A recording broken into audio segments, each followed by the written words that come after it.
अफसोस इस बात पर है कि जहां हम करोड़पति बनने का ख्वाब देखते हैं, वहीं पर हम ये भूल जाते हैं कि मैं जो पैसा कमाने के लिए जा रहा हूं या जो मैं पैसा कमा रहा हूं, ये हलाल तरीके से कमा रहा हूं या हराम तरीके से कमा रहा हूं।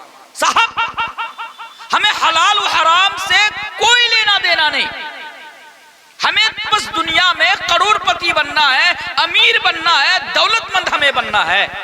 चाहे हलाल रास्ता इख्तियार करके अगर पैसा कमाने की जरूरत पड़े तो हम हलाल और हराम में भी फर्क नहीं करेंगे। मैंने एक जगह मैंने कहा था और आज भी उस बात को मैं आप लोगों के सामने दोहरा रहा हूं। हो सकता है कि मेरी बात आप लोगों के दिल पे जाके लग सकती है। मैं जानता हूं और मैं इसे मानता भी हूं कि मेरी बात आप लोगों को बुरी लग सकती है। उसके बावजूद भी मैं ये बताऊंगा, आज हमारी हालात और आज मुस्लिम मुआशरा के अंदर जो हो रहा है, इस चीज को सामने रखकर कि आजकल का मुसलमान तो वो मुसलमान है कि दौलत के पीछे इतना अंधा हो चुके हैं, दौलत के पीछे वो इस कदर भाग दौड़ यानी भाग रहे हैं कि अगर पैसा कमाने के लिए, दौलत कमाने के लिए अगर अपनी बहन बेटी को अगर किसी कोठे पर बैठाने की जरूरत पड़ेगी तो वो एक बार भी नहीं सोचेंगे, वो बैठा देंगे। अगर आप मेरी बात से इत्तेफाक नहीं रखते हैं, अगर आपको ये लग रहा है कि मौलाना तनवीर साहब आप जो ये बोल रहे हैं ये गलत बोल रहे हैं, तो मेरे भाइयों ये आप कह सकते हैं, लेकिन मैं इसको मानने के लिए तैयार नहीं। और मैं कयामत की सुबह तक आपको वक्त देता हूं, टाइम देता हूं कि आप मुझे इस बात के लिए जो मैंने आप लोगों के सामने अभी कहा, आप मुझे गलत साबित करके दिखाएं। मैं आपके सामने साबित करने को तैयार, मैं आपके सामने दलाइल रखने को तैयार, लेकिन अगर आप ये सोचते हैं कि आप जो बोले ये गलत बोले, तो आपको मैं कयामत तक का टाइम देता हूं कि आप मुझे इस बात के लिए मुझे गलत ठहरा कर दिखाएं, गलत साबित करके दिखाएं कि जो मैंने बोला वो गलत है। मेरे भाइयों, ये हालात है हमारी और आपकी। आज हम हलाल और हराम में फर्क नहीं करते। हालांकि अल्लाह तबारक व तआला ने हमें और आपको दुनिया के अंदर जो भेजा, तो भेजने के बाद अल्लाह तबारक व तआला ने हमसे और आपसे कहा, साहिब ईमान से कहा, ईमान वालों से कहा, या अय्युहल्लज़ीना आमनू ला ताकुलू अमवालकुम बैनकुम बिल बातिल। बातिल तरीके से माल ना खाओ, बातिल तरीके से माल को हासिल ना करो। हर वो तरीका बातिल है, हर वो तरीका बातिल है जो कुरान और हदीस के खिलाफ है, जो शरीयत के खिलाफ है।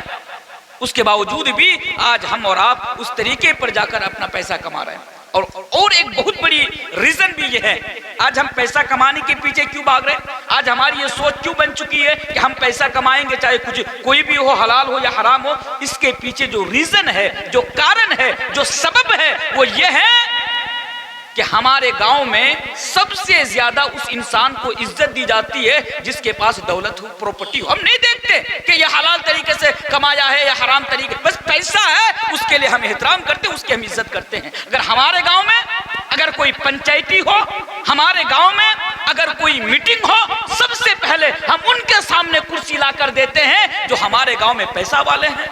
हम ये नहीं देखते कि वो हलाल तरीके से पैसा कमा रहे, हराम तरीके से पैसा नहीं कमा रहे।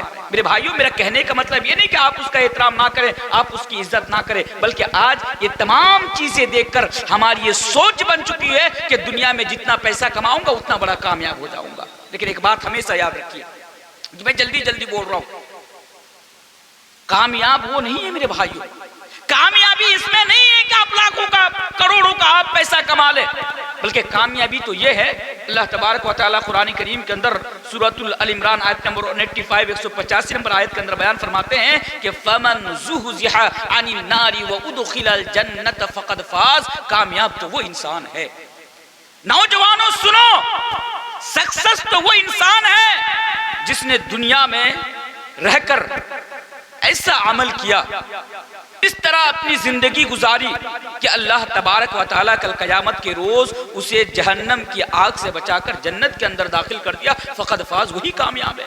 तो दुनिया में कामयाब कौन है? वो इंसान है जो शरीयत के ऊपर अपनी जिंदगी को सर्व करता है, जो शरीयत के ऊपर अपनी जिंदगी को गुजारता है। मेरे भाइयों, वही इंसान कामयाब है। लेकिन ये गलत माना ना निकाले कि मैं पैसा कमाने के लिए मना कर रहा हूं। भाई आप पैसा कमाइए, करोड़पति बनिए, लाखपति बनिए, अरबपति बनिए, इस्लाम आपको नहीं रोकता है, लेकिन शर्त है मेरे भाइयों, और शर्त वो ये है कि हलाल रास्ता इख्तियार करके आप पैसा कमाइए, हलाल रास्ता इख्तियार करके हलाल तरीके से आप दौलत कमाइए। इसमें कोई कबाहत की बात नहीं, इसमें कोई गुनाह नहीं है मेरे भाइयों। एक हदीस मुझे याद आ गई, अल्लाह के प्यारे रसूल जनाब मुहम्मदुर रसूलुल्लाह सल्लल्लाहु अलैहि वसल्लम ने 1400 साल पहले बयान फरमाया, ऐ लोगों, ऐ मेरी उम्मत के लोगों, एक ऐसा दौर आएगा, एक ऐसा जमाना आएगा, लोग पैसा कमाने के चक्कर में इतना अंधा हो जाएगा कि वो हलाल व हराम में फर्क भी नहीं करेगा, वो तमीज भी नहीं करेगा, वो ये नहीं सोचेगा, वो गौर नहीं करेगा कि मैं हलाल तरीके से पैसा कमा रहा हूँ या हराम तरीके से पैसा कमा रहा हूँ। और मेरे भाइयों, वो दौर तो आ गया, वो जमाना तो आ गया। आज हर इंसान दौलत कमाना चाहता है, आज हर इंसान पैसा कमाना चाहता है, लेकिन वो गौर नहीं करता, वो ये नहीं देखता कि वो हलाल तरीके से पैसा कमा रहा है या हराम तरीके से पैसा कमा रहा है। ऐ लोगों सुनो, हराम का रास्ता इख्तियार करने वालों, हराम तरीके से पैसा कमाने वालों सुनो, कल कयामत के रोज तुम्हें एक एक चवन्नी का हिसाब अल्लाह तबारक व तआला की अदालत में खड़ा होकर देना है। तिरमिजी की सही हदीस है, अल्लाह के प्यारे रसूल जनाब मुहम्मदुर रसूलुल्लाह सल्लल्लाहु अलैहि वसल्लम बयान फरमाते हैं, ला तज़ूलु क़दम इब्नु आदम यौमल क़ियामा। अल्लाह के प्यारे हबीब जनाब मुहम्मदुर रसूलुल्लाह सल्लल्लाहु अलैहि वसल्लम बयान फरमाते हैं कि कल क़यामत के रोज हर इंसान से 5 सवाल पूछा जाएगा। यहाँ पे जितने लोग हैं, आपसे भी 5 सवाल पूछा जाएगा, मुझे भी 5 सवाल पूछा जाएगा। मेरे भाइयों, किसी को भी छोड़ा नहीं जाएगा। और कयामत में और दुनिया में फर्क क्या है, बस फर्क को भी समझ लीजिए। अभी मैं आपके सामने बात कर रहा हूं, आपके जहन में कोई सवाल आया, आप मुझे सवाल करो, लेकिन मेरी मर्जी होगी मैं आपको जवाब दूंगा, मेरी मर्जी होगी मैं आपको जवाब नहीं दूंगा। मेरे भाइयों, आपका सवाल मुझे पसंद आएगा मैं जवाब दूंगा, आपका सवाल मुझे पसंद नहीं आएगा मैं जवाब नहीं दूंगा। आप मुझे जबरदस्ती नहीं कर सकते, आप मुझे फोर्स नहीं कर सकते, ये नहीं कह सकते कि मौलाना तनवीर मैंने आपको सवाल किया, आपको जवाब देना ही पड़ेगा। ये जबरदस्ती आप मेरे साथ नहीं कर सकते। आप जबरदस्ती करेंगे मैं यहाँ से निकल कर चला जाऊंगा। लेकिन मेरे भाइयों, कल कयामत के रोज अल्लाह की अदालत में जब आपको सवाल किया जाएगा, आपसे सवाल पूछा जाएगा, आपको जवाब देना ही पड़ेगा। अल्लाह के प्यारे नबी जनाब मुहम्मदुर रसूलुल्लाह सल्लल्लाहु अलैहि वसल्लम बयान फरमाते हैं, जब तक आप जवाब नहीं दे देंगे अपनी जगह से कदम हटा नहीं पाएंगे। जब तक आप जवाब नहीं दे देंगे तब तक आप अपनी जगह से हरकत भी नहीं कर पाएंगे। कितने सवाल पूछे जाएंगे? हत्ता युसअल अन खमसिन, आपसे 5 सवाल पूछे जाएंगे। याद रखो, पहला सवाल क्या होगा? पहला सवाल ये होगा, अन उमरिही फीमा फना, कि बताओ कि तुमने अपनी पूरी जिंदगी कहाँ पे गुजारी।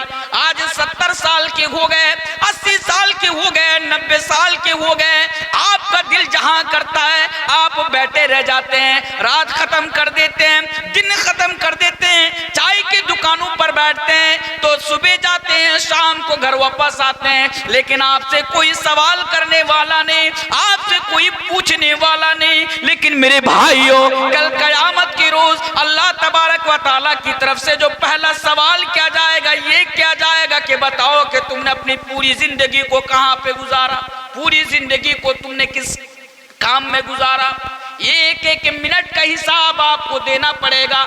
इसलिए मेरे भाइयों, अगर आज आपके पास वक्त है, अगर आज आपके पास फुर्सत के टाइम है, जैसा कि हदीस से अल्लाह के प्यारे नबी जनाब मुहम्मदुर रसूलुल्लाह सल्लल्लाहु अलैहि वसल्लम बयान फरमाते हैं, निअमतानि मगबूनुन फीहिमा कसीरुम मिनन नास। कई लोगों, अगर ये जो तुम्हारे पास आज फुर्सत का टाइम है, आज जो फ्री का टाइम है, तुम चाय की दुकानों में बैठकर उसको खत्म कर देते हो, किसी दुकान के सामने अड्डा देकर खत्म कर देते हो, मोबाइल में वीडियोज वगैरह देखकर उस टाइम को खत्म कर देते हो। खबरदार खबरदार, अगर आज तुम्हारे पास वक्त वक्त है, अगर आज तुम्हारे पास टाइम है तो उस टाइम को नेक कामों में गुजारो, उस टाइम को अल्लाह की इबादत में गुजारो, उस टाइम को खिदमत खल्क में गुजारो, ताकि कल क़यामत के दिन अल्लाह तबारक व तआला के सामने ये जवाब दे सको कि हाँ अल्लाह मैंने इस काम में अपना वक्त गुजारा था। दूसरा सवाल ये बताना मेरा मकसूद नहीं है। दूसरा सवाल क्या किया जाएगा, आपकी जवानी के बारे में क्या जाएगा। मेरे भाइयों, ये जो जवानी आज हमारे पास है, मैं जवानी के ऊपर तकरीर आज नहीं करूंगा, इसलिए कि आज ये मेरा मौजू नहीं है, लेकिन इतना बता के जा रहा हूँ, वो मेरे समाज के नौजवानों, ये जो जवानी है, ये जवानी अल्लाह तबारक व तआला की तरफ से बहुत बड़ी नियामत है। इसीलिए तो अल्लाह के नबी ने बयान फरमाया, इग़्तनिम खम्सन क़ब्ल खम्सिन, कि ऐ लोगों, 5 चीजों के आने से पहले 5 चीजों की कदर कर लिया करो। उनमें से एक चीज है शबाबका क़ब्ल हरमिक, उनमें से एक चीज है कि बुढ़ापा के आने से पहले जवानी की कदर कर लिया करो। आज तुम्हारे पास ये जवानी है, गलत कामों में अपना वक्त बर्बाद करते हो। आज तुम्हारी पास जवानी है, मोबाइल में पबजी गेम खेल खेल कर खत्म कर रहे हो। आज तुम्हारे पास जवानी है, आज किसी लड़कियों के पीछे घूम घूम कर अपनी जवानी को तबाह व बर्बाद कर रहे हो वो लोगों। और जब तुमसे ये कहा जाए कि ऐ जवानों आओ इस जवानी में अल्लाह की इबादत कर लो, ऐ जवानों आओ इस जवानी में अल्लाह को राजी कर लो, तो तुम्हारी तरफ से जवाब आता है, मौलाना साहब बस बूढ़ा होने दीजिए तब जाकर अल्लाह की इबादत करूंगा। ये भी मैं आपके सामने बताकर जा रहा हूँ। ओ लोगों, ये जो सोच रखते हो कि जब बूढ़ा हो जाओगे, 70-80 साल के हो जाओगे, तब जाकर अल्लाह की इबादत करोगे, लेकिन तुम्हारा दिल चाहेगा 80 साल का जब तुम हो जाओगे, तुम्हारा दिल करेगा कि मैं मस्जिद में जाकर अल्लाह की इबादत करूं, मैं मस्जिद में जाकर नमाज पढ़ूं, लेकिन तुम्हारी तबीयत में इस बात की इजाजत नहीं देगी कि तुम मस्जिद में जाकर अल्लाह की इबादत करो। तुम्हारा दिल करेगा कि मैं ज्यादा से ज्यादा नमाजें पढ़ूं, लेकिन तुम्हारी तबीयत तुम्हें इस बात की इजाजत नहीं देगी कि तुम ज्यादा से ज्यादा अल्लाह की इबादत करो या अल्लाह के सामने तुम सजदे करो। इसलिए जवानों, आज तुम्हारे पास इस जवानी है, इस जवानी को सही जगह पर इस्तेमाल क्या करो, इसलिए कि कल कयामत के रोज तुम्हें जवानी के बारे में सवाल किया जाएगा। दूसरी चीज खत्म, तीसरी चीज जिसके लिए मैंने यह हदीस आपके सामने पढ़ी, तीसरी चीज क्या होगा, तीसरी चीज वो कौन सी चीज होगी जिसके बारे में कल कयामत के दिन आपसे सवाल किया जाएगा। वो पैसा के बारे में क्या जाएगा, दौलत के बारे में क्या जाएगा कि बताओ कि तुमने पैसा कहां से कमाया था, कहां से तुमने पैसा कमाया था, हलाल तरीके से कमाया था या हराम तरीके से कमाया था। अल्लाहू अकबर, एक एक चवन्नी का हिसाब कल कयामत के दिन अल्लाह तबारक व तआला के सामने आपको रखना है। आज आपको हराम का कमाने में बड़ा मजा आ रहा है, हराम का कमाई में जब हराम का खाते हो, हराम की कमाते हो तो बड़ा मजा आता है, लेकिन मेरे भाइयों ये तो दुनिया में तुम हराम का कमा करके ठाट बार जो दिखाते हो ना, याद रखो कल कयामत के दिन इसके बारे में तुमसे पूछा जाएगा कि इतना जो पैसा आया था कहां से आया था, जो गाड़ियों में घूमता था ना पैसा कहां से आया था, हलाल तरीके से आया था हराम तरीके से। गाड़ी में घूमना ये बड़ी बात नहीं है, लेकिन पूछा जाएगा हलाल से कमाया था या हराम से कमाया था। इसलिए मेरे भाइयों हलाल और हराम में फर्क करो। अल्लाह अकबर, आज हम मुसलमान हैं, सहाबा की जिंदगी जब पढ़ता हूँ ना और आज के मुसलमानों को जब देखता हूँ ना, अल्लाह अकबर, आसमान और जमीन का फर्क नजर आता है। सहाबा वो थे कि अगर वो कुछ चीज खाने के बाद अगर उसे शक होता कि मैंने हलाल का खाया या हराम का खाया, अगर शक होता तो शक के बिना पर मुंह में उंगली डालते और उसको कई कर देते, उल्टी करके उसको निकाल देते थे। सहाबा वो थे, अगर किसी चीज को लेकर अगर शक हो जाता कि जो मैंने खाया हलाल का खाया या हराम का खाया, तो मुंह में उंगली डालकर उसको बाहर निकाल देते थे, उसको बाहर कर देते थे, जैसा कि हजरत अबू बकर सिद्दीक की जिंदगी उठाकर पढ़िए मेरे भाइयों। लेकिन आज हम मुसलमान हैं, लाखों का हराम खाते हैं, लेकिन अफसोस एक डकार तक नहीं लेते। लाखों का हराम खाते हैं, एक बार सोचते तक नहीं कि हम हराम तरीके से पैसा कमा रहे हैं। मेरे भाइयों एक चीज जल्दी जल्दी में बता रहा हूँ, मुकादी साहब आते ही होंगे, हमारे समाज के अंदर जो बड़ी तेजी के साथ फैल रही है और वो चीज है सूद। सूद सूद समझते हैं? आज हर मुसलमान, सिर्फ मैं अपने समाज की बात नहीं कर रहा हूं, बल्कि आज जहां जहां मुस्लिम सोसाइटी है, मुस्लिम मुआशरा है, आज बड़ी तेजी के साथ आज सूद फैल रहा है मेरे भाई, बड़ी तेजी के साथ। सूद क्या है? सूद क्या? हाँ, बहुत सारे लोग ये भी कहते हैं कि मौलाना साहब क्या सूदी खाना, सूदी कारोबार करना, पैसा देकर पैसा कमाना, क्या ये हराम है? हम तो बिजनेस कर रहे हैं। अरे बेवकूफ, तू कह रहा है कि बिजनेस कर रहा है? तू 1400 साल पहले तेरा रब ने कुरान के अंदर ये ऐलान कर दिया, अहल्लल्लाहुल बैअ व हर्रमर रिबा। अल्लाह तबारक व तआला ने बिजनेस को हलाल किया लेकिन सूद को हराम किया। ये जो तुम अकल का घोड़ा दौड़ाते हो ना कि मैं पैसा लगाकर पैसा कमा रहा हूँ, यही तो सूद है। और अल्लाह तबारक व तआला ने इसी को हराम किया है और कहा है अहल्लल्लाहुल बैअ व हर्रमर रिबा। मेरे भाइयों, सूद क्या है? जल्दी जल्दी मैं आपके सामने 2-4 हदीसें बताऊंगा, फिर मैं बात को खत्म करूंगा। सूद के लिए ना कुरान और हदीस के अंदर जो लफ्ज इस्तेमाल हुआ है वो है रिबा। मदनी साहब बैठे, और रिबा का माना होता है, लग़वी माना कि बढ़ना, परवान चढ़ना।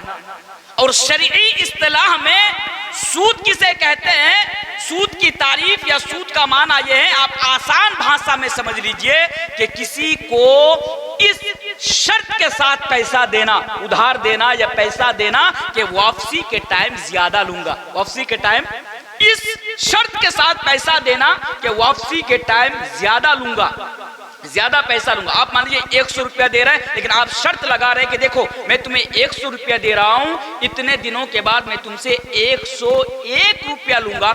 ये जो जायद आप 1 रुपया ले रहे हैं, यही इस्लाम की नजर में और शरीयत की नजर में यही सूद है मेरे भाई, यही सूद है।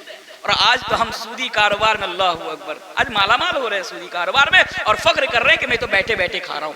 सुनो, ये सूद कितनी खतरनाक चीज है। बस 2-4 हदीसें मैं आपके सामने पढ़कर जा रहा हूं। अगर अल्लाह से डरते हो, तुम्हारे दिल में ना अगर राई के दाने के बराबर भी अगर ईमान हो, तो तुमने जो कमाया सो कमाया, तुमने जो किया सो किया। आज यहाँ पर तौबा करो और इसको छोड़ो, क्योंकि ये कितना, ये मेरे भाइयों, ये कितना भयानक जुर्म है, ये कितना संगीन जुर्म है। जरा हदीस को सुनिए, फिर आपको पता लगेगा। पहली चीज तो ये कि अल्लाह तबारक व तआला कुरान करीम के अंदर बयान फरमा रहा है, या अय्युहल्लज़ीना आमनुत्तकुल्लाह। याद रखें, यहाँ किसी और से नहीं कहा जा रहा है, हिंदू से नहीं कहा जा रहा है, क्रिश्चियन से नहीं कहा जा रहा है, बुद्धिस्ट से नहीं कहा जा रहा है, जैनियों से नहीं कहा जा रहा है, बल्कि यहाँ पर अल्लाह तबारक व तआला मुसलमानों से कह रहा है, बल्कि मोमिनों से कह रहा है कि जिनके दिल में ईमान है, जिनके दिल में अल्लाह का डर है। अल्लाह फरमाता है, या अय्युहल्लज़ीना आमनुत्तकुल्लाह, कि ऐ ईमान वालो, अगर तुम्हारे दिल में अल्लाह का डर है, अगर तुम्हारे दिल में अल्लाह का खौफ है, अगर तुम्हारे दिल में तकवा है, अगर तुम्हारे दिल में जहन्नम की आग का डर है, तो सुनो, अल्लाह फरमाता है, वदरू मा बक़िया मिनर रिबा। ऐ लोगों, जो सूदी कारोबार तुम कर रहे हो, जो सूद रह गया उसको छोड़ दो, यानी सूदी कारोबार को तुम बंद कर दो, सूदी कारोबार को छोड़ दो। इन कुंतुम मुमिनीन, अगर तुम मोमिन हो। फिर से आयत को समझिए, अल्लाह फरमाता है, या अय्युहल्लज़ीना आमनू, ऐ ईमान वालो अल्लाह से डरो। फिर कहता है कि तुम सूद को छोड़ दो। अगर तुम सूदी कारोबार को छोड़ दोगे, इन कुंतुम मुमिनीन, तो तुम मोमिन हो। अगर तुम सूदी कारोबार को नहीं छोड़ते हो, सूदी लेन देन को नहीं छोड़ते हो, तो अल्लाह फरमाता है कि तुम मोमिन नहीं हो। यही तो मतलब निकला, इन कुंतुम मुमिनीन, अगर तुम मोमिन हो तो सूद को छोड़ दो। आगे फरमाया, हाँ, ये भी याद रखो, तुम तो गांव के बहुत बड़े हिटलर हो, तुम तो गांव के बहुत बड़े हीरो हो, तुम तो गांव के अंदर बहुत बड़े 30 मार खान हो। मौलवी तनवीर की बात तुम्हारे ऊपर असर नहीं करेगी, कुरान और हदीस की बात तुम्हारे ऊपर असर नहीं करेगी। तुम तो ये कह दोगे कि भला मौलवियों का बताना है, वो तो बता रहे हैं। लेकिन मेरे भाइयों, अब आओ आगे, अल्लाह तबारक व तआला आपको वार्निंग भी दे रहा है, फ़इल्लम तफ़अलू फ़अज़नू बिहर्बिम मिनल्लाह। क्या लोगों, मैंने तुम्हें पहले समझाया कि तुम सूद को छोड़ दो, मैंने पहले तुम्हें यह समझाया कि सूदी कारोबार को बंद कर दो। उसके बावजूद भी अगर तुम सूद खाओगे, सूदी कारोबार करोगे, सूद के नाम पर पैसा लोगे या किसी को पैसा दोगे, तो याद रखो, फ़इल्लम तफ़अलू फ़अज़नू बिहर्बिम मिनल्लाह, तो तुम अल्लाह और अल्लाह के रसूल के साथ जंग करने के लिए तैयार हो जाओ। अल्लाहू अकबर। अल्लाह और अल्लाह के रसूल के साथ जंग करने की, अब तुम्हारा मामला, ये तुम्हारा मामला है, बताना मेरा काम। अब अल्लाह कह रहा है कि मैंने समझाया, अगर समझ गया तो बड़ी अच्छी बात है, अगर नहीं समझा तो मेरे और मेरे रसूल के साथ तुम जंग करने के लिए तैयार रहो। देखिए दुनिया के अंदर ना सबसे बड़ा गुनाह जो है ना वो शिर्क है, शिर्क, जिसके बारे में अल्लाह तबारक व तआला ने कुरान करीम के अंदर बयान फरमाया, इन्नल्लाह ला यगफिरु अन युश्रका बिही व यगफिरु मा दून ज़ालिका लिमन यशा। अल्लाह ने सूद के बारे में कहा, शिर्क के बारे में अल्लाह ने कहा कि मैं तो और गुनाहों को माफ करूंगा लेकिन शिर्क को मैं माफ नहीं करूंगा। लेकिन वहां पर अल्लाह ने ये नहीं कहा कि शिर्क अगर नहीं छोड़ोगे तो मेरे साथ जंग करने के लिए तैयार रहो। ज़िना इस्लाम के अंदर हराम है। अज़्ज़ानियतु वज़्ज़ानी फजलिदू कुल्ल वाहिदिन मिनहुमा मिअता जल्दा। अगर कोई ज़िना करेगा 100 कोड़े लगाए जाएंगे। शादीशुदा अगर ज़िना करेगा तो उसको पत्थर मार मार कर उसको रजम कर दिया जाएगा, उसको कत्ल कर दिया जाएगा। लेकिन मेरे भाइयों अल्लाह ने ये नहीं कहा कि अगर तुम ज़िना नहीं छोड़ोगे तो मेरे साथ लड़ने के लिए तैयार रहो। यकीनन चोरी इस्लाम के अंदर बहुत बड़ा गुनाह है, लेकिन अल्लाह ने ये नहीं कहा कि अगर तुम चोरी नहीं छोड़ोगे तो मेरे साथ जंग करने के लिए तैयार रहो। लेकिन जब सूद की बारी आई, लेकिन जब अल्लाह तबारक व तआला ने सूद के बारे में कहा तो अल्लाह तबारक व तआला ने कहा फ़इल्लम तफ़अलू फ़अज़नू बिहर्बिन मिनल्लाहि व रसूली। अगर तुम सूदी कारोबार को नहीं छोड़ोगे, अगर तुम सूदी कारोबार को बंद नहीं करोगे तो मेरे साथ जंग करने के लिए तैयार रहो। अल्लाहु अकबर। आप इससे पता लगा सकते हैं कि ये सूदी कारोबार या सूद का लेना या सूद का देना मेरे भाइयों ये कितना भयानक और किस कदर संगीन जुर्म है। इसलिए मेरे भाइयों सूदी कारोबार को आप बंद कर दीजिए। आपको और एक चीज बताऊं, यमहकुल्लाहु रिबा, इस आयत की तफसीर में हजरत अब्दुल्लाह इब्ने अब्बास बयान फरमाते हैं कि जो इंसान दुनिया के अंदर सूद खाएगा, सिर्फ हदीस सुनिए, हजरत अब्दुल्लाह इब्ने अब्बास इस आयत की तफसीर में बयान फरमाते हैं कि जो दुनिया के अंदर सूद खाएगा अल्लाह तबारक व तआला उसका हज कबूल नहीं करेगा। जो दुनिया में सूद खाएगा अल्लाह तबारक व तआला उसके सदक़ात को कबूल नहीं करेगा। जो दुनिया के अंदर सूद खाएगा अल्लाह तबारक व तआला उसकी दुआ को कबूल नहीं करेगा। जो दुनिया के अंदर सूद खाएगा अल्लाह तबारक व तआला उसकी नेकी को कबूल नहीं करेगा। अल्लाहु अकबर। हजरत अब्दुल्लाह इब्न अब्बास इस आयत की तफसीर में कितनी बड़ी बात कह रहे हैं कि अगर हम सूदी कारोबार को बंद नहीं करेंगे, सूद लेन देन नहीं छोड़ेंगे तो अल्लाह तबारक व तआला हमारी इबादत तक कबूल नहीं करेगा। अल्लाह तबारक व तआला हमारे हज, हमारे उम्रे और हमारी नेकियां और हमारे सदका को भी अल्लाह तबारक व तआला कबूल नहीं करेगा। मेरे भाइयों सूद इतना खतरनाक और इतना भयानक जुर्म है। आइए और एक हदीस में आपके सामने पढ़ देता हूं। अल्लाह के प्यारे रसूल जनाब मुहम्मदुर रसूलुल्लाह सल्लल्लाहु अलैहि वसल्लम बयान फरमाते हैं, हजरत अब्दुल्लाह इब्न हंज़ला इस हदीस के रावी हैं। अल्लाह के नबी बयान फरमाते हैं कि जानबूझकर सूद का 1 दिरहम खाना 36 मर्तबा ज़िनाकारी से भी बदतर है। ओ लोगों, हदीस तो जरा सुनो। हमारे गांव में अगर कोई ज़िना कर ले उसे बुरी नजर से देखा जाता है। अगर हमारी नजर में अगर कोई ज़िना कर ले, इंसान ना जाने उसके बारे में क्या क्या कह देते हैं। लेकिन आज इंसान इसी गांव के अंदर धड़ल्ले से सूदी कारोबार कर रहे हैं, सूद खा रहे हैं। लेकिन क्या मजाल कि लोग ये कह सके कि वो गलत काम कर रहे हैं। ओ लोगों जरा सुनो, अल्लाह के प्यारे नबी बयान फरमाते सूद का 1 दिरहम भी खाना 36 मर्तबा ज़िनाकारी से भी बदतर है। आइए और एक हदीस सुना देता हूँ। अल्लाह के प्यारे रसूल इस हदीस के रावी हजरत अब्दुल्लाह इब्न मसऊद रज़ियल्लाहु ताला अन्हु है। अल्लाह के प्यारे रसूल जनाब मुहम्मदुर रसूलुल्लाह सल्लल्लाहु अलैहि वसल्लम बयान फरमाते हैं सूद के 73 दरवाजे हैं। कितने दरवाजे हैं? 73। अल्लाहु अकबर। जरा इस हदीस को जरा सुनिए, रूह कांप जाएगी मेरे भाइयों। सूद खाने वालों जरा इस हदीस को सुनो। अगर तुम्हारे दिल में अगर जर्रा बराबर भी अगर आज ईमान बाकी है ना तो तुम्हारी रूह कांप जाएगी, तुम्हारा कदम लड़खड़ा जाएगा। अल्लाह के प्यारे हबीब बयान फरमाते हैं, सही हदीस है कि सूद के 73 दरवाजे हैं। उन दरवाजों में से सूद का जो सबसे हल्का गुनाह है ना वो गुनाह यह है कि कोई इंसान अपनी माँ से निकाह कर ले, कोई इंसान अपनी माँ से शादी कर ले, अपनी माँ से कोई गलत काम कर ले। सोच भी सकते हैं कि कोई इंसान अपनी माँ के साथ निकाह कर सकता है। सोच भी सकते हैं कि कोई इंसान अपनी माँ के साथ गलत काम कर सकता है। इन इंसान ये सोच भी नहीं सकता मेरे भाइयों। लेकिन सूद का ये सबसे हल्का गुनाह है कि कोई इंसान अपनी माँ के साथ निकाह कर ले और आज आप खुशी खुशी सूद खा रहे हैं। आपके कान पर जू तक नहीं रेंगती, आपको जर्रा बराबर भी यह अफसोस नहीं होता, सोते टाइम आपको कभी यह एहसास नहीं होता कि आप हजारों का और लाखों का सूद का पैसा उठा के लेके आए और आप उससे बिजनेस कर रहे हैं। आज हमारा हाल और हमारी हालात तो ये कहूंगा तो बुरा लगेगा, मुझे पता है, लेकिन फिर भी मैं बोल रहा हूं। आज मैं इसी समाज का हूं, इसी गांव का रहने वाला हूं, मेरे अंदर भी लाखों बुराइयां हैं, मैं जानता हूं। उसके बावजूद भी मैं ये बात कहकर जा रहा हूं क्योंकि ये मेरी जिम्मेदारी है, इसलिए मैं आपके सामने कहकर जा रहा हूं। आज वो कितने बेगैरत इंसान हैं, वो इंसान आज कितने बेगैरत है कि अपने बिजनेस को बढ़ाने के लिए सूद के ऊपर पैसा लेकर आते हैं। वो इंसान कितने बेगैरत है कि आज कॉइन वगैरह खरीदने के लिए सूद का सहारा ले रहा है। और वो कह रहे हैं कि आज अफसोस इस बात पर है कि आज आदमी सूद के ऊपर पैसा भी ले रहा है और फख्र भी कर रहे हैं कि आज मैंने 2 लाख का सूद लेकर आया। लोगों के सामने ये चर्चा भी कर रहे हैं। बेगैरत को शर्म तक नहीं आती कि मैंने सूद के ऊपर पैसा उठाकर लेकर आया। सुनो, सूद का सबसे हल्का गुनाह यह है कि कोई इंसान अपनी माँ के साथ निकाह कर ले, गलत काम कर ले।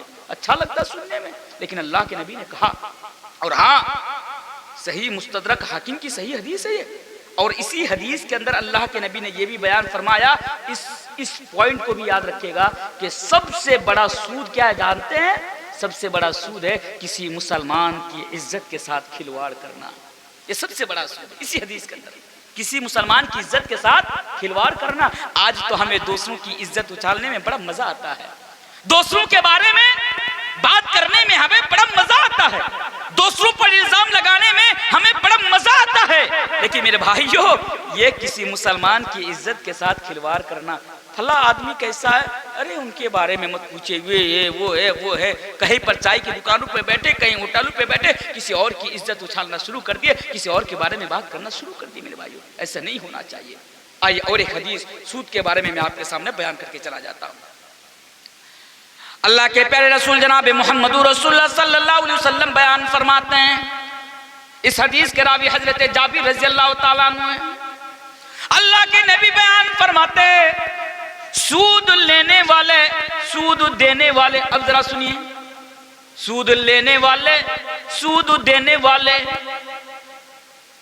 और उसका गवाह बनने वाले और यानी उसके लिखने वाले और उसका गवाह बनने वाले, इन चारों के ऊपर अल्लाह की लानत हो। अल्लाह के नबी लानत भेज रहे। कौन? गौर कीजिएगा इस हदीस पर। सूद लेने वाले, सूद देने वाले। सूद लेने वाला जितना बड़ा मुजरिम है ना, सूद देने वाला भी उतना बड़ा मुजरिम है। सूद देने वाला जितना बड़ा मुजरिम है ना, सूद लेने वाला भी उतना बड़ा मुजरिम है। तो सूद देने वाले, सूद लेने वाले और गवाह बनने वाले, आज कितने ऐसे लोग हैं। देखिए ना, फला आदमी के पास जाता हूँ ना तो मुझे सूद का पैसा नहीं देते, आप चलिए ना थोड़ी सी मेरी हेल्प कर दीजिए। बोले नहीं नहीं नहीं, मैं सूद का पैसा नहीं लेता हूँ। अरे आपको लेना नहीं है, बस आप हेल्प कर दीजिए, आप उनसे कह दीजिए कि हाँ फला आदमी आपको जानता है, बस आप कह दीजिए। कितने ऐसे लोग हमारे गांव में हैं कि सूद का पैसा नहीं खाते, अच्छी बात है, लेकिन उस पर गवाह जरूर बनते हैं, साथ में लेकर जाते हैं। हमारे गांव के मास्टर साहब है, ये हमारे गांव के हाजी साहब है। अच्छा हाजी साहब, अगर आप कह रहे हैं तो मैं इनको सूद का पैसा देने को तैयार। और आप, मेरी क्या इज्जत है, वाह मेरी क्या मकाम, मेरा क्या मकाम है, मेरी क्या हैसियत है कि फला को सूद नहीं देता, मैं जाता हूं तो फला सूद दे देते। सुनो, सूद देने वाले जितना बड़ा मुजरिम है ना, आप भी उससे कम नहीं है, आप भी उतने ही बड़े मुजरिम है। और उसको लिखने वाले, दस्तावेज तैयार करने वाले, वो भी उतना ही बड़ा मुजरिम है। अल्लाह के नबी ने कहा कि चारों बराबर के शरीक है इसमें, इस गुनाह में। अल्लाहु अकबर। इसलिए आप क्या करें, सूदी कारोबार को जो है आप बंद कर दे। आइए और एक दो हदीस बताऊंगा, इतने में वक्ता साहब आ जाते होंगे, रात बहुत ज्यादा हो रही है। महबूब को कॉल कीजिए, उनको लाइए, लिख आइए, रात हो रही है। तो हाँ, मैं ज्यादा टाइम नहीं लूंगा क्योंकि उनका हक बनता है।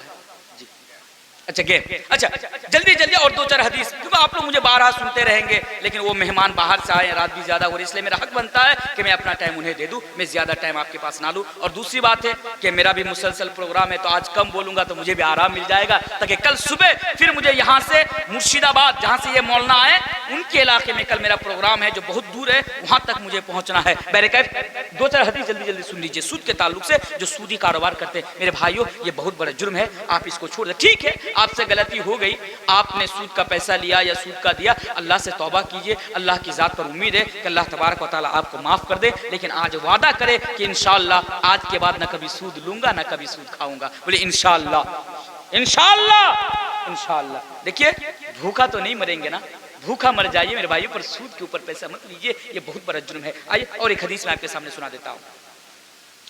अल्लाह के प्यारे रसूल जनाब मोहम्मद रसूलुल्लाह सल्लल्लाहु अलैहि वसल्लम बयान फरमाते हैं, इस हदीस के रावी हजरत अब्दुल्लाह इब्न अब्बास है। और लोगों जरा इस हदीस को भी गौर से सुन लेना, हजरत अब्दुल्लाह इब्न अब्बास इस हदीस के रावी है, ये हदीस भी सही है। अल्लाह के प्यारे नबी जनाब मोहम्मद रसूलुल्लाह सल्लल्लाहु अलैहि वसल्लम बयान फरमाते हैं कि जिस गांव में, सुनिए, जिस गांव में सूद बढ़ जाएगा और जिनाकारी बढ़ जाएगी, ऐ लोगों फिर से हदीस को सुनो, हजरत अब्दुल्ला इब्न अब्बास बयान फरमाते हैं कि जिस गांव में सूद बढ़ जाएगा और जिना बढ़ जाएगा, वहां के लोग अपने ऊपर, वहां के बाशिंदे अपने ऊपर अल्लाह तबारक व तआला के अज़ाब को हलाल कर लेता है। क्या पता चला? अगर आपके समाज के अंदर, आपके गांव के अंदर, आपके सोसाइटी और माशरे के अंदर अगर सूद जैसा, यानी सूद जैसी बीमारी, सूद फैलेगा, वहीं पर जिना फैलेगा, तो मेरे भाइयों आपके ऊपर अल्लाह तबारक व तआला के, आप लोगों के ऊपर अल्लाह तबारक व तआला का अज़ाब आना हलाल हो जाता है, यानी आप लोगों के ऊपर अल्लाह तबारक व तआला का अज़ाब आएगा। इसलिए अगर अल्लाह के अज़ाब से बचना चाहते हैं तो मेरे भाइयों सूदी कारोबार को बंद कर दीजिए। आइए लास्ट हदीस में आपके सामने पढ़कर चला जाता हूं कि ये सूद खाना कितना खतरनाक है। अल्लाह के प्यारे नबी जनाब मोहम्मद रसूलुल्लाह सल्लल्लाहु अलैहि वसल्लम बयान फरमाते हैं, 2 फरिश्ते मेरे पास आए, 2 फरिश्ते मेरे पास आए, लंबी हदीस है, शॉर्टकट में बता रहा हूं। मुझे एक जगह लेकर गए, मैं जब उस जगह पर गया, मैं क्या देखता हूं कि खून का एक दरिया है, खून का एक नहर है, दरिया तालाब समझ लीजिए, एक तालाब है, खून की एक नदी है। मैं जाकर क्या देख रहा हूं कि खून का दरिया है और उस खून के अंदर बीच में एक आदमी तैर रहा है, खून के तालाब में, खून की नदी में एक आदमी तैर रहा है और एक आदमी किनारे पर खड़ा है, उसके सामने पत्थरों के ढेर हैं। वो आदमी जो खून के नदी में या तालाब में जो तैर रहा होता है, वो वहां से बचने के लिए, वहां से निकलने के लिए वो किनारे पे आता है। जब वो किनारे पे आता है, ये जो आदमी पहले से किनारे पर खड़ा होता है और उसके सामने पत्थर रखे होते हैं, वो पत्थर को उठाते हैं और उठाने के बाद उसके मुंह के ऊपर जोर से वार करते हैं, उसके मुंह के ऊपर जोर से मारते हैं। फिर वो आदमी बीच नहर में, बीच तालाब में, नदी में चला जाता है। बार बार ऐसा हो रहा है, वो आदमी वहां से बचने के लिए किनारे की तरफ आ रहा होता है, लेकिन किनारे पे खड़ा शख्स पत्थर उठा के उसके मुंह पे मारता है और वो वस्त में चला जाता है, यानी वो फिर बीच में चला जाता है। अल्लाह के प्यारे नबी उन दोनों फरिश्तों से सवाल करते हैं कि क्या बात है, क्या माजरा है। वो आदमी बार बार निकलने की कोशिश करता है, लेकिन किनारे पे खड़ा शख्स बार बार उसके मुंह पर वार कर रहा है, बार बार उसके मुंह पर पत्थर मार रहा है। आखिर बात क्या है, आखिर माजरा क्या है? तो अल्लाह के प्यारे नबी बयान फरमाते हैं कि उन दोनों ने जवाब दिया कि अल्लाह के रसूल, ये वही शख्स है जो दुनिया में सूद खाता था, दुनिया में सूद खाता था। अल्लाहू अकबर। तो सूद खाना ये कितना भयानक जुर्म है। और आपको पता है, सूद खाने वाले जब कल कयामत के दिन उठेंगे ना, लोग देखकर पहचान जाएंगे कि ये बंदा दुनिया में सूद खाता था। अल्लाह फरमाता है, अल्लज़ीना यअकुलूना रिबा ला यक़ूमूना इल्ला कमा यक़ूमुल्लज़ी यतख़ब्बतुहु शैतानु मिनल मस। कल कब्र से ये जो सूद खाने वाले लोग उठेंगे ना, तो बावले होकर उठेंगे, पागल होकर, मजनू होकर कर उठेंगे, ऐसा लगेगा कि किसी शैतान ने उसके ऊपर उसको छू लिया है। अल्लाहू अकबर। ये सूद खाने वालों का अंजाम होगा। मेरे भाइयों, चंद बातें थी जो मैंने शायद के 25-30 मिनट का आप लोगों का वक्त लिया, लेकिन मैंने जितनी भी बातें बताई सूद के ताल्लुक से, हराम के ताल्लुक से, मेरे भाइयों ऐसे बहुत सारे रास्ते हैं, उनमें से एक चीज का मैंने जिक्र किया कि वो सूद है।